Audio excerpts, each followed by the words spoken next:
recall the memory of rainy afternoons, swingy Harlem tunes, motor trips and burning lips and burning toast and prunes.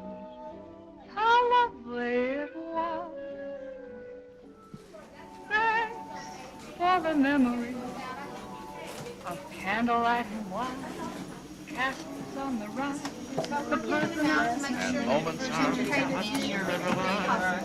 Just the last name of the day. How lovely it was. CNN. Okay. Our next speaker is Katie Stowers. She's going to be talking about shared decision making at the end of life. She's an assistant professor of medicine and a medical co-director at University Health Systems at Palliative Medicine, both here in San Antonio. So please welcome Katie Stowers. Hi, thank you so much for joining us today. Like he said, I'm Katie Stowers. I work primarily at the University Hospital doing inpatient consults. We also have a small ambulatory palliative care program there as well. So I really appreciate you all being here to listen to me talk about something that I really enjoy talking about, which is communication at the end of life, and specifically talking about shared decision making at the end of life. Just so I can get a flavor of who's here with us today, can you kind of give me a show of hands of what your background is? Do we have healthcare providers here? And then of those healthcare providers, nurses? Okay, do we have physicians? Social workers? Great. Chaplains? Family caregivers? Okay, a little bit of overlap there, yes. And then anybody? And then anybody else? What do you do, ma'am? Ombudsman. I'm so sorry? Ombudsman. Ombudsman speaker. I am not familiar with what that is. Oh, wow. Okay. There you go, education. Microphone.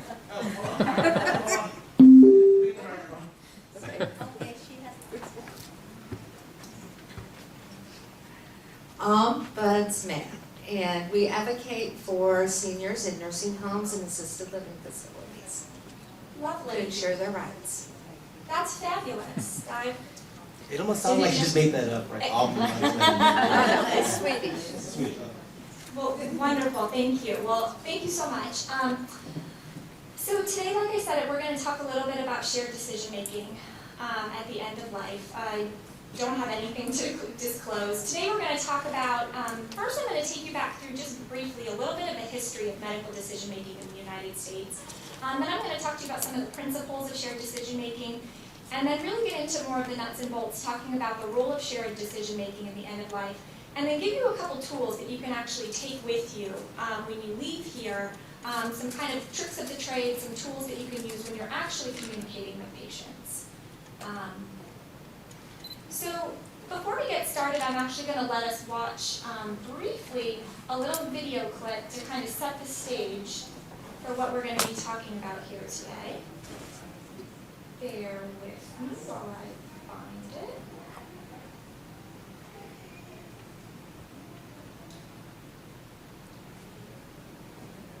So this is a clip from the movie Wit. I'm sure most of you are familiar with this. Starring Emma Thompson.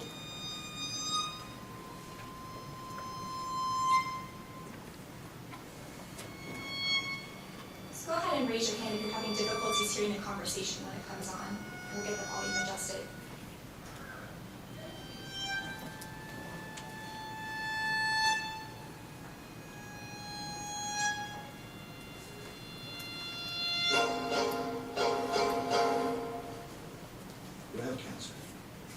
Ovarian, you have advanced metastatic ovarian cancer.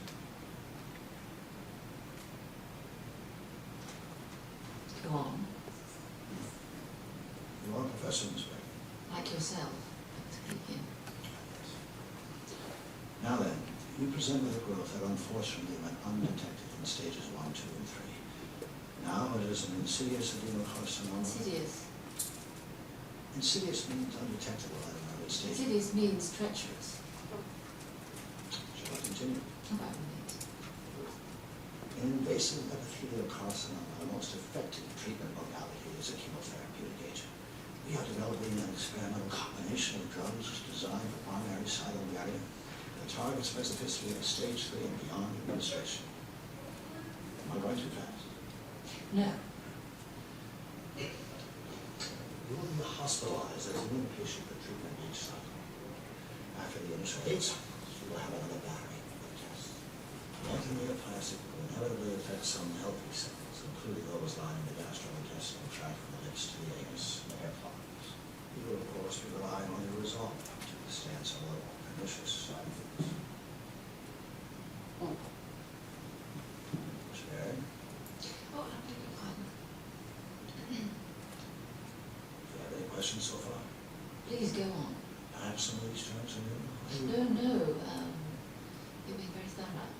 I make a point of it. Now, I always emphasize it with my students. Oh, so do I.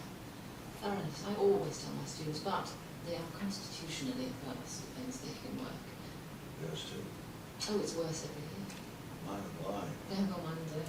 You just have to hope. I suppose so.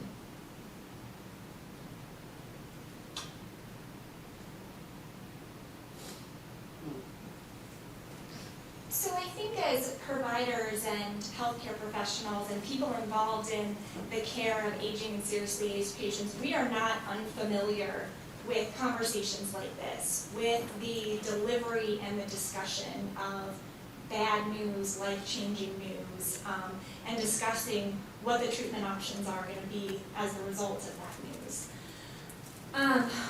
We can easily recognize when the conversation does not go well. And I think we can probably take that away from this example that I showed. On the other hand, we're also pretty good at recognizing when it does go well. What's harder is recognizing the components of that conversation when it goes well. What about it was good? What about it do we need to do the next time to ensure that we're having that good conversation? We often attribute those people who are able to communicate effectively with their patients as having some innate ability or some innate skill. But really communication is actually a learnable trait. It's a learnable skill. And that's what I'm going to talk to you about today.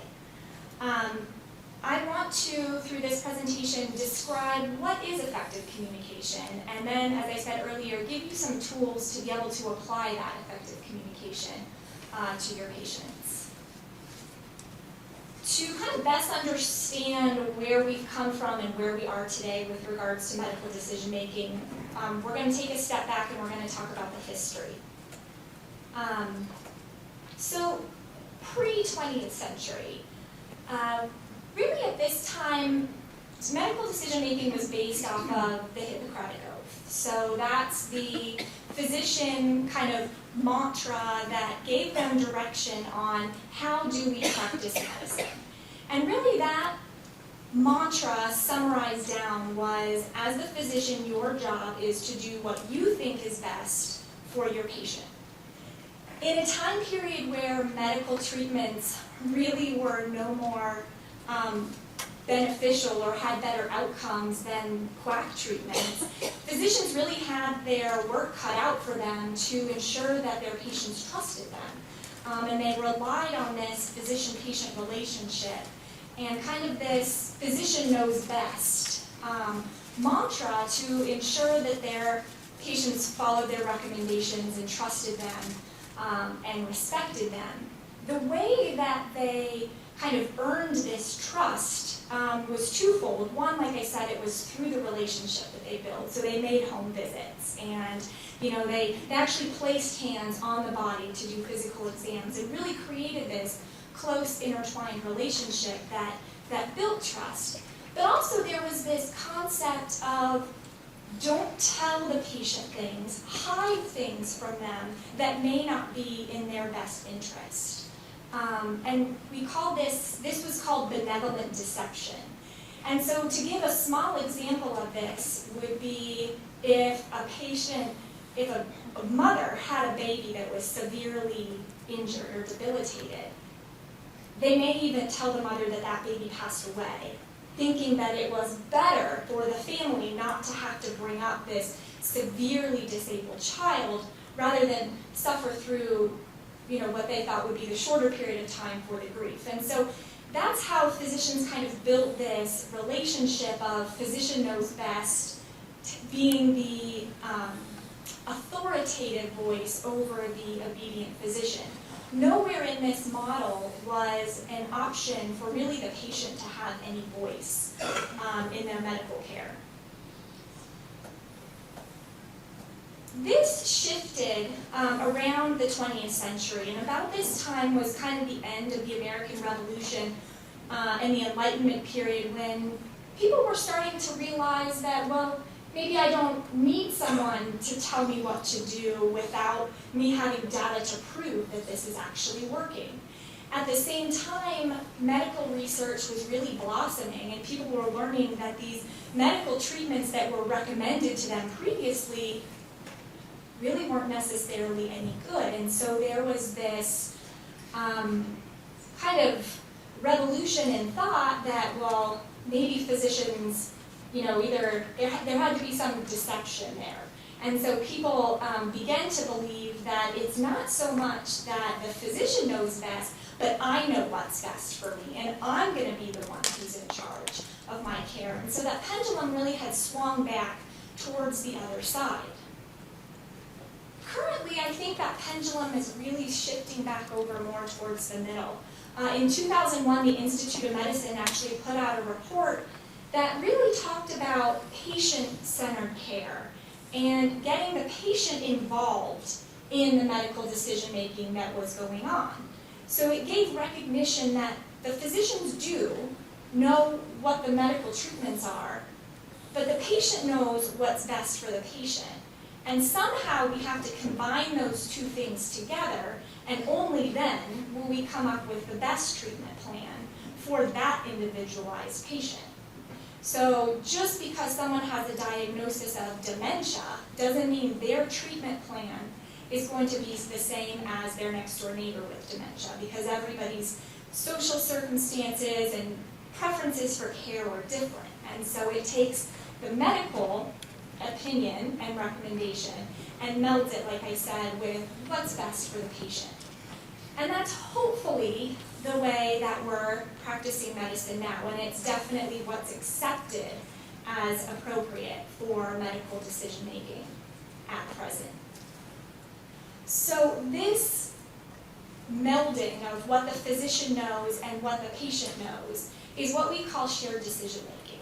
So it's a collaboration between healthcare provider and patient, coming up with a medically appropriate care plan that fits the patient's values and goals. This is not necessarily an easy thing to do. It sounds wonderful, and when it works, it is wonderful.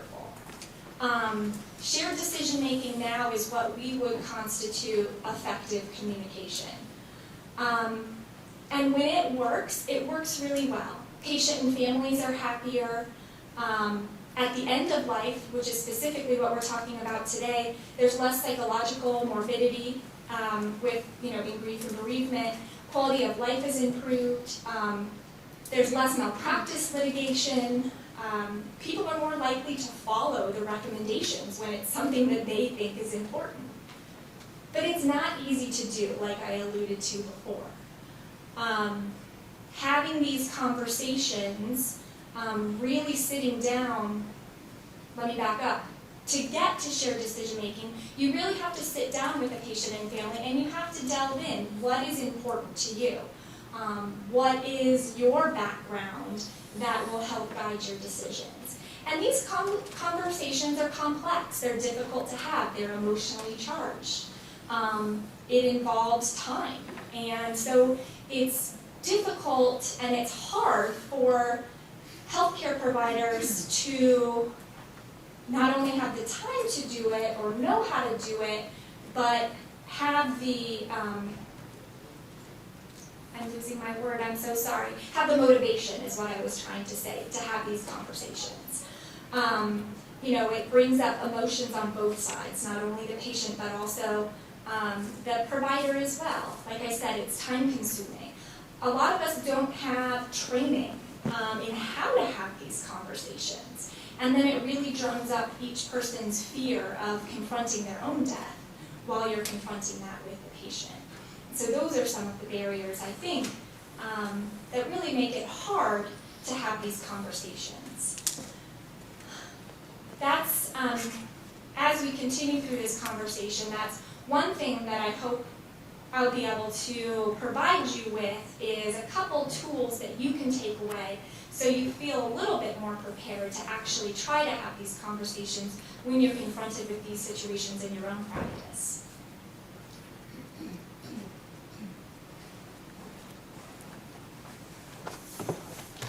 Oh, you know, I'm doing this from, yeah, sorry about that.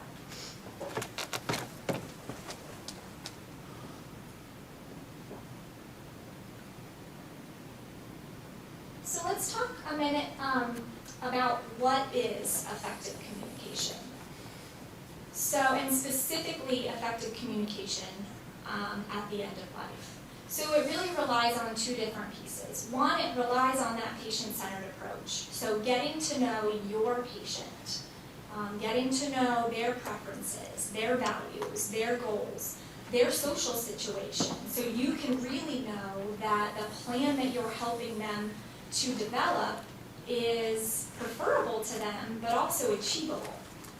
And then it also relies on this shared decision approach. So once you get the picture of who they are and what's important to them, you also have to know the medical piece of it too. And, you know, depending on your role in the team, we all work together to make sure that we are able to come up with what that appropriate medical plan is, and then meld it to what makes the most sense for the patient. Really, shared decision making, this actually can be a part of every single decision, every single conversation that we have in medicine, whether it's something as simple as, do we want to start this antibiotic for pneumonia, to, are we going to continue chemotherapy for this elderly patient with advanced cancer. But we're going to specifically talk about end of life as we move forward. So as I mentioned before, communication is a learnable skill. And the remainder of the presentation, I'm really going to walk through and talk to you, as I had alluded to before, about some tools that you can use to facilitate communication, really in any setting, but they are most applicable, I think, to the end of life. So effective communication breaks down really into 5 different elements. So first and foremost, you need to know what the patient understands about what's going on, and we call that assessing the patient perspective. After you understand where the patient is coming from, your next step is to update them with any holes or gaps in their knowledge. And so that's where you, as the healthcare provider, is able to provide some of the medical pieces. When we're dealing at end of life, it's almost always that these conversations are emotionally charged. And so there's going to be some sort of emotion involved in these conversations. And so we'd be remiss if we weren't able to provide some of that emotional support to our patient and families during these conversations. The other piece that's really key at the end of life is that there's a lot of uncertainty. Disease trajectories and prognosis are often uncertain, and so helping patients understand that not only do they not know what the future holds, we don't know what the future holds as their provider either. And helping them understand that, there's people there to support them through whatever uncertainty may arise. At the end, you hopefully have enough information that then you're able to help them make that shared decision. So I think this provides a really nice framework of the steps that you can take when you're having an end-of-life conversation to hopefully end up at a shared decision between patient and family and healthcare provider. Every conversation will be a little bit different depending on the type of conversation you're having. So you may be having a conversation where your patient and family have very high healthcare literacy, and you may not have to really provide much information to them at all. They may be very savvy about what's going on with their disease. but they may be really stuck in the emotions of whatever diagnosis, and you may have to spend a lot of time in that area. So it really just depends. It's not necessarily that you're going to hit each step throughout your conversation. It's kind of, it may almost be better as some sort of Venn diagram where they're all overlapping a little bit rather than a 1 to 5 step by step. So each one of these elements of effective communication has a couple tools that we're going to go through and talk about that you can actually use to help you achieve each one of those elements. So assessing patient perspective, as I mentioned briefly,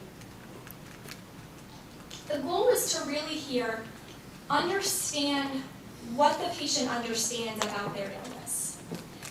And when we talk about what they understand, I don't just mean do they understand the medical facts, but how does this illness impact their lives? How does it impact their relationships? How does it impact their future plans? How does this impact them as a person, their personal identity? And so those are the things that you really want to be asking of them. So a really nice tool to help you remember to hit all of those different things is this tool called Ask, Tell, Ask. So you ask them all of these different things, kind of on 3 different levels really. What is their understanding? So what is the medical piece? What's the impact? How has this been affecting their life? How has this been affecting their relationships? How is this going to change their self-perception for the future? And then asking kind of a little in the line of what are their fears for the future? What's most important to them if time were short? And in most of these conversations, time will be short. And so this really will help you get a picture of what's important to them and where are they coming from. The other thing that can be really helpful when you're having these conversations where you're assessing their perspective is being quiet. That's one thing that we don't do a very good job of, I think, as healthcare professionals, is as they're telling their story, we often try to jump in and move the conversation along. And so really being cognizant of, I need to sit back and let this person tell me what they need to tell me so that I at least have that foundation. And I call that compassionate silence. And it's really it really is a hard tool to learn, to sit there and be quiet.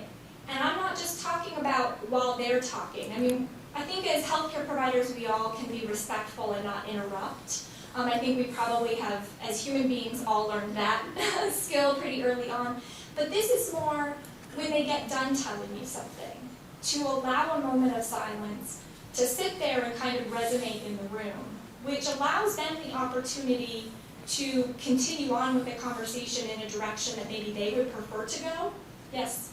This should be a meaningful conversation, dialogue, if you will, which takes time, and it may not be in one sitting.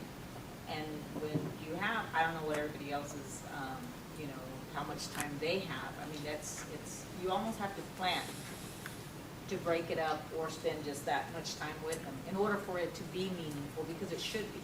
Absolutely, thank you. And what is your background? I have 2, guardianship, and I'm also on ombudsman. Okay, wonderful, thank you. And then on the very basic level, things that we all hopefully can do as providers is, show those nonverbal cues of communication that shows that you're actually interested. So body positioning, not flipping through your notebook or typing on a computer. Some of these things are things that are probably more important when I'm giving this lecture to medical students and medical residents who get distracted by the amount of work that they have to do. But I think that it is something important for all of us to take in when we're overloaded by the work that we have to do, to really being present in the conversation like you alluded to at that time. The third tool that I think is probably one of the most effective tools when you're really trying to assess the perspective of where your patient is coming from is these 3 little words called tell me more. I think it's really, oftentimes patients will tell you something. And you may think, I wonder where they're coming I wonder where they're coming from with this. I wonder what they mean by that. But oftentimes we'll glance over it or assume that we know what they mean. Tell me more allows you to take that and to dig a little bit deeper. It can also be used if you see some emotion coming out. Tell me more where these tears are coming from, and that really allows you to dig deeper. I feel like tell me more kind of is my fail-safe when I get stuck in a conversation, when I'm not really sure where to go next. I kind of repeat back to them what they had just told me, and then say, tell me a little bit more about that. And they will. They'll give you more into the story, and then you have an avenue that you can go through from there. So I think that this can be really helpful. You can get more about the nuts and bolts of what they understand about the medical piece. Like I said, the emotional piece. And then tell me more can be really helpful for meaning as well. So, tell me more about what this actually means to you. Yes, you're telling me that you have a difficult time getting yourself to the bathroom. What impact is that? Tell me more about the impact this is really having on your life. And then you can really get down into more of the nuts and bolts of the problems that they're having and how you can really help them. So that was the first of the 5 essential elements to effective communication. We're now going to move on to the second. Does anyone have any comments or anything to add about what we just talked about? So the second is the exchange of the information. And this is what I said is to really kind of fill in any gaps that either they misunderstood or hadn't previously been told, really to get them and you on the same level with regards to the medical information. Using that ask, tell, ask tool that we had again, this really is the tell piece of it. So the ask was getting their perspective. The tell is you giving them your information. The key to this is that the information has to be very digestible, short chunks, avoiding jargon, making it clear and concise for them to really take in small pieces at a time, wrap their mind around, and process. Giving these long sermons about information or providing these long updates, people get lost in the minutiae. You have to give them information that they can handle. And it should always be followed up by that second ask, the third piece of the ask, tell, ask, to clarify what they understand. And I don't necessarily mean just a, do you understand what I'm saying? Nod your head yes. It's a, can you please explain to me, what I told you? What questions do you have? If you're going to explain this to your daughter who's not here, how are you going to explain this to her? And so you can really see that, yes, they took something away from this and they got the point that I was giving them. So attending to emotion, as I alluded to before, this is probably the most important. Well, maybe tied with assessing perspective, but I do think that this is a hugely important piece. So I like to say that there's kind of there's two layers of conversation that we have, just whether it's in these end-of-life conversations or even just everyday life. The first one is the cognitive level, and that's where you're able to communicate, receive information, process that information, and come up with a plan for moving forward. Take, for instance, on a very simple level, your child tells you, I'm hungry. You take that information, say, I have to make dinner. You walk over to the refrigerator and pull out food to start making dinner. The second level is the emotional level. And I think we all experience this, and I think if we think about the last fight that we had with one of our loved ones, I think we can really understand this emotional level of the conversation pretty well. So when you're upset and angry, you're not ready to be rational. My poor husband has to deal with this a lot from me. I will come home and something frustrated me at work. And so I go on I give him every reason why work was terrible today. And then him, being the person who wants to make everything better for me, well, you need to do this, this, this. And of course, I get upset. I don't want you to fix it. I just want you to tell me I understand. right? So we need our emotions validated before we can move forward into the processing stage. And our patients are the exact same way. You give them terrible information. You have cancer that's going to end your life sooner than you hoped. You can't then expect your next sentence to be, so do you want the chemotherapy that's only going to be palliative in nature? No, they need a minute to process that information. They're gonna, if you immediately go into the cognitive level of conversation and talk to them about next steps, plan for the future, prognosis, all of these different things, their brain has stopped at cancer. They will walk out of that physician's office and say, well, I know I have cancer, but I don't think he told me anything else. I can't remember anything else. How many times have we met with a patient and family where they said, I know I have this, but nobody's told me anything about what that means. Well, we all know. Once you get to the end of life, you're not the first person who's told this person this. The problem is that they've always been in that emotional channel when that information has been given, and they haven't had the opportunity for that information really to get synthesized and to do something with that information. So we have to help attend to those emotions a little bit. All of us have to know our own personal and professional boundaries. I'm not asking all of you to be social worker, chaplain, therapist, but I think as basic human beings in a human-to-human interaction, there's a basic level of attending to this emotion that we can do to at least start the process of them processing this emotion. I think we do have to realize some of our patients are going to be able to process this information quicker than others. If you do some of these simple tricks that I shouldn't call them tricks, but if you use some of these tools that I'm going to show you here next, and you feel like your patient is able to dry the tears and ask you, well, what's the next step, then that's great. This is a patient who's passed through the emotional level and is ready to move back into the cognitive level.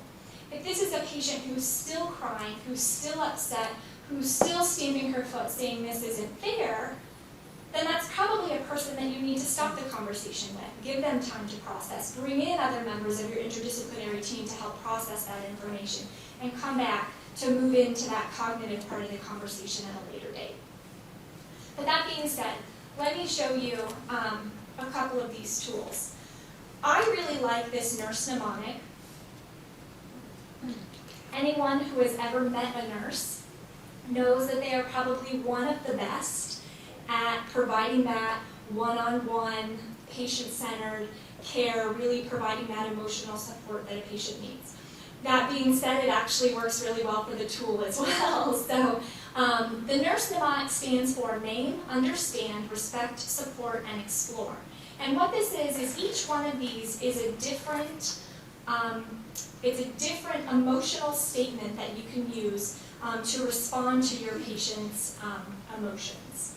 So the first one is name, and this is really just very simply responding to the emotion that's present in the room.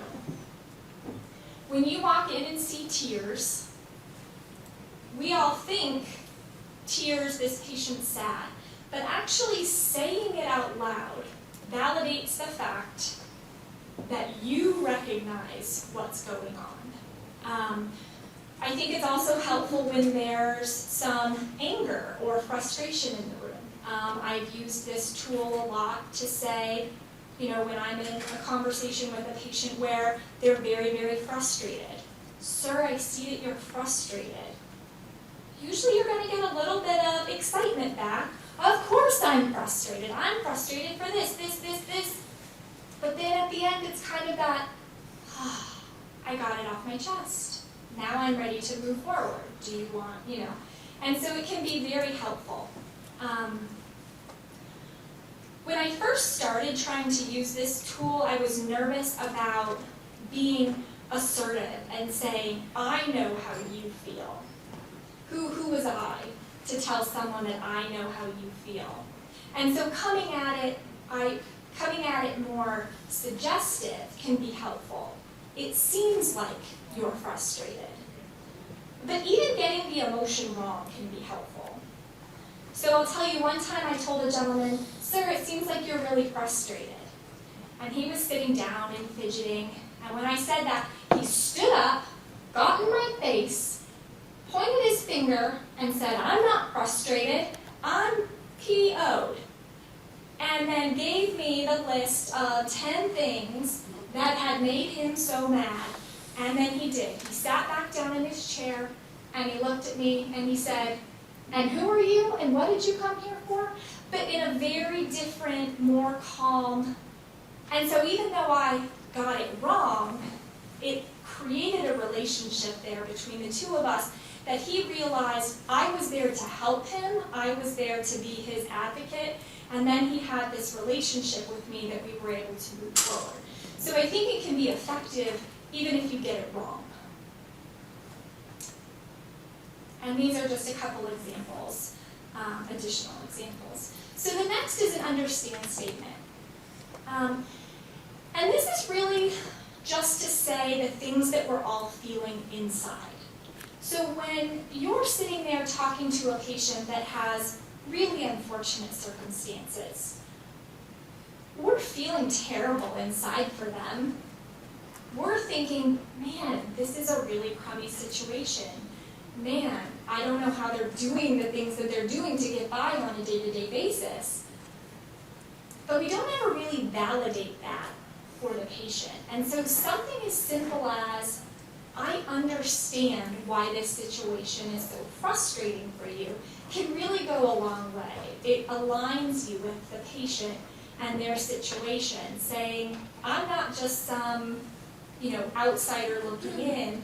I really do understand where you're coming from. And so these are just a couple examples.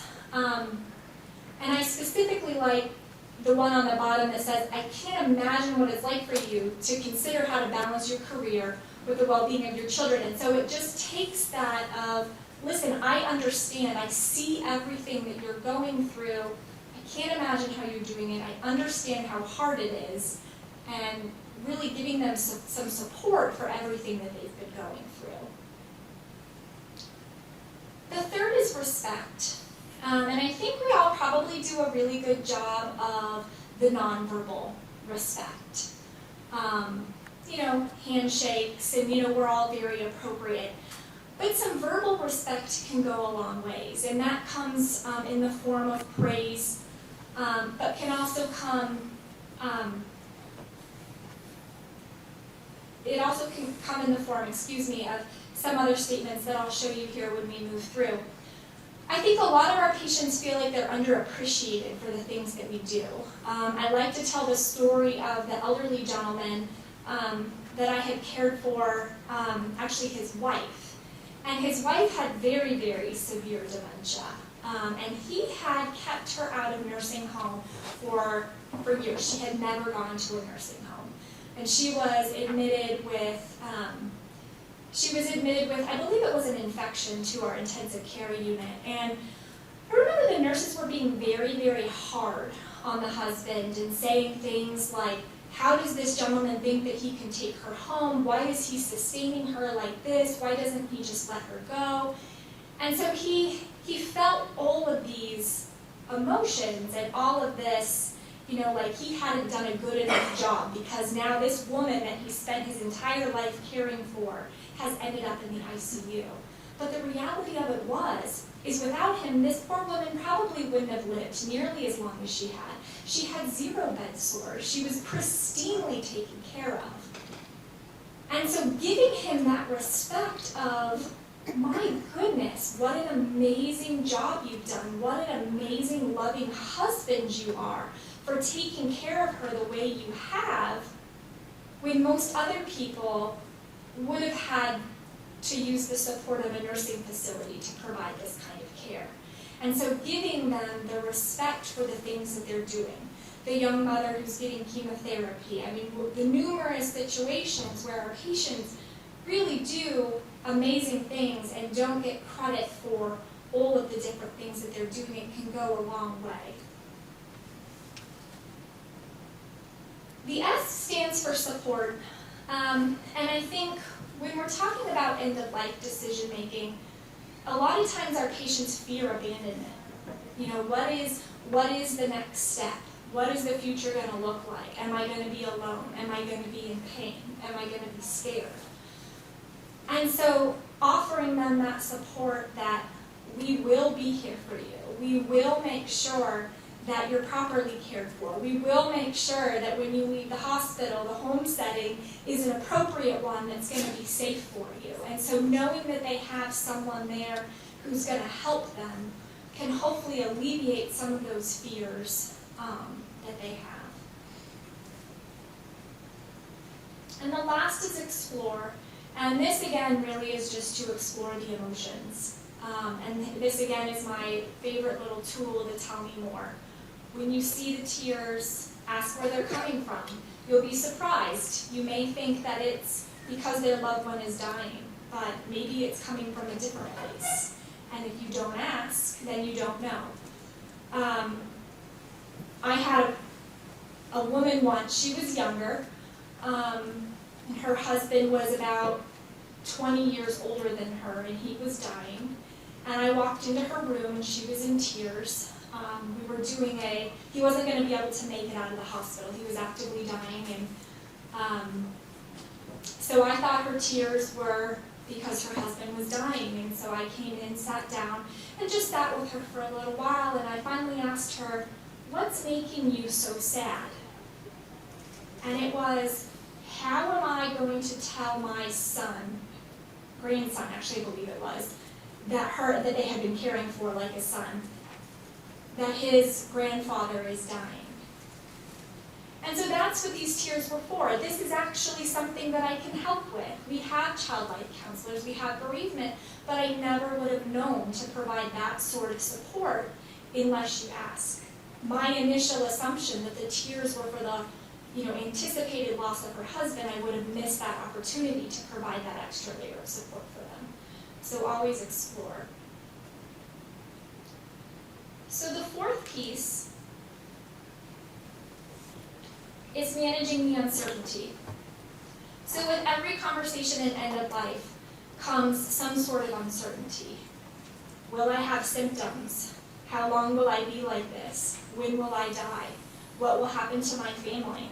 There are questions that we can't answer. There's questions that families need help with, grappling with that uncertainty of the future. It's not necessarily that we're going to be able to answer all of those questions for them. When it comes to some things, we might be able to at least help them a little bit. When it comes to prognosis, we can probably give them some rough idea of whether they have days or whether they have months. But there's always things that we can't. And so how do we manage that uncertainty? Simply overlooking it just leaves the patient and the family to worry about those things on their own. But to expose them and to talk about them can at least help them realize that there isn't an answer to it, but that there's an extra layer of support there that can help them manage that uncertainty as it comes about. A couple of the tools that I really like to help manage the uncertainty of a situation. The first is the hope and worry technique. So this can be helpful when someone is telling you, there's nothing, now that you tell me, this diagnosis, now that you tell me that I've got end-stage cancer, there's nothing to hope for. All hope is lost. Well, that's not really true. And so we can use this hope and worry and hope and worry to help them reframe that hope and come up with something that they can hope for. So you can say something like, well, we're going to hope that your chemotherapy treatments provide you more time, but we're going to help you prepare in the interim for what it may look like if they don't provide you as much time as what you're hoping for. So setting that best case scenario out there, but then really talking about what happens if we don't achieve our first goal. can be helpful. And then the I wish statement can be extremely helpful when it seems like maybe people have unrealistic goals, or they're hoping for things that may not happen. I know a lot in end of life we get the miracle statement. Well, I'm holding on for the miracle that this will reverse itself. Yes, ma'am. So, can you use the honest approach on one end, and then on the other saying, I don't know? Are either of those or both those acceptable in your toolbox? Sure. Can you tell me a little bit more about what you mean by that? Okay, when they're asking questions about what's going on, most people that I deal with, they just want the truth. Just blanket, give it to me, want to know. And if you don't know, is it okay to say I don't know, as opposed to just, because yeah, being positive is great. I would love to just throw that out there, but if I really don't know how to put something and make it a positive spin, I would rather just say that than to take myself somewhere where I can't keep going. Does that make sense? So I definitely agree with you. There's a fine line between providing unrealistic hope and being truthful. And I definitely think that saying I don't know is appropriate. I would follow that up with, if it makes sense, I will ask for you, I will look for you, but I do think sometimes we don't know. We don't know the answers to things. And it's okay to say that, and I think that's where the I wish can be really helpful. I wish I had the answer to that for you. But unfortunately, we just don't know. So it's not just, I don't know, which sometimes comes off as I don't care. It's, my gosh, I wish I had the answer to that too. But I'm sorry, I don't. And we have to accept that and plan for that, etc. So that's where I think the I wish can come off as more of aligning you and me on the same team. I'm hoping for that too. I wish that too. But it's not something that we know the answer to.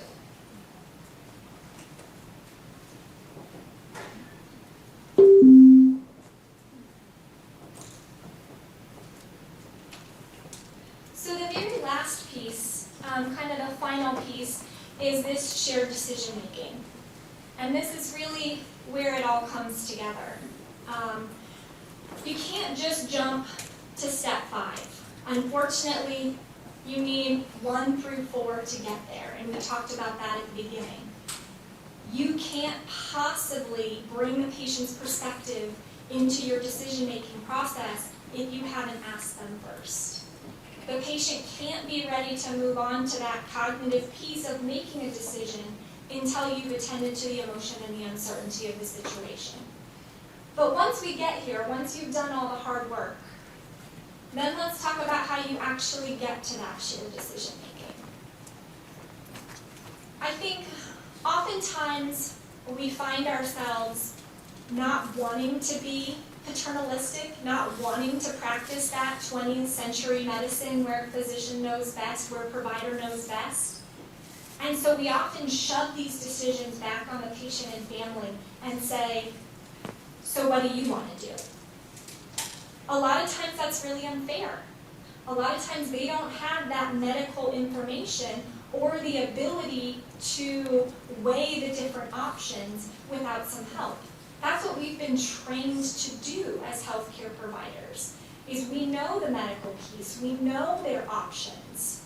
And now that we've taken the time to get to know them, we have to help them bring this information together and not just shove it onto them and say, so what do you want to do with this information?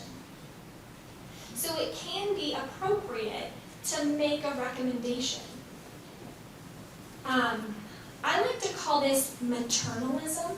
Moms are always a little softer than dads, right? So it's not paternalism because I'm not taking my values and I'm not imparting it on you. I'm taking your values and I'm helping you make this decision. So again, I like to use this ask, tell, ask tool. Ask them if they're willing to hear your recommendation. would it be okay if I made a recommendation based off of what we talked about today? And then tell them, summarize what you've heard. You told me X, Y, and Z about what's important to you. We know X, Y, and Z about your medical history. Based off of these two things, I think it makes the most sense for you to follow this particular action plan. And then the end is the ask again. What is your response to what I just told you? How does that sound to you?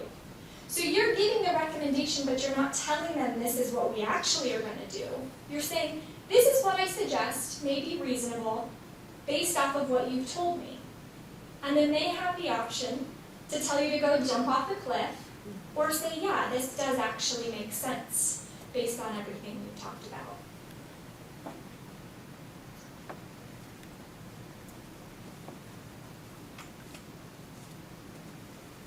I'm getting an approving nod from the back. I must be on time. Okay. So, in summary, we talked a lot about effective communication. And really, this is effective communication. It's essential to the practice and care of our patients, regardless of your role in the healthcare team and regardless of the type of decision and conversation that you're having. But it is absolutely the crux of every decision at end of life. If you use those 5 elements that we talked about, the assessing perspective, the giving the information, the attending to emotion, managing uncertainty, and helping your patient and family make a shared decision, you will every time be able to come up with a care plan that is patient-centered and that is hopefully appropriate based on your patient's values and goals. So that is what I have for you today. Thank you so much, and I'll take any questions. Questions back, one question right here. Okay, I'm genuinely asking this. In today's 8-timer medicine, where, in most primary care offices, you maybe have 7 to 10 minutes with a patient. When you're giving this kind of bad news, do oncologists and other doctors get more time to develop that relationship before they start having this kind of conversation in real, medicine? So I will put the disclaimer on this that I am a palliative care physician, so I do not practice under 8-timer medicine, so I do have the opportunity to develop those, and That's great. I don't know exactly what happens. But I will say that yes, your oncologist and your PCP do have their 10 minutes per visit, but hopefully they've also seen this patient numerous times and had an opportunity. So step 1 and 2, the assessing the perspective and the giving the information, hopefully have happened over a period of time. Now I'm talking about the optimal situation, right? So hopefully that's happened over a period of time. And hopefully they're able to, when their egg timer beeps at 10 minutes, schedule them for a follow-up appointment in a very close period of time, which, oftentimes, depending on the type of news they get, is actually appropriate. You may need some time to process it and come back and have this conversation again. I know in palliative medicine, especially hospital-based palliative medicine, we're forced to cram all of that into an hour, what we call our family meeting. Now, most of the time we'll go do a little legwork beforehand to meet the family and get to know them, but I will tell you there's times when I get the phone call, we've got a family meeting in 15 minutes, can you come up here? So I'm literally walking in, shaking hand, and saying, so tell me about your loved one, what's important, what do you know about what's going, and you're doing this in an hour. I've walked through all of those different steps. Not the optimal way to do it.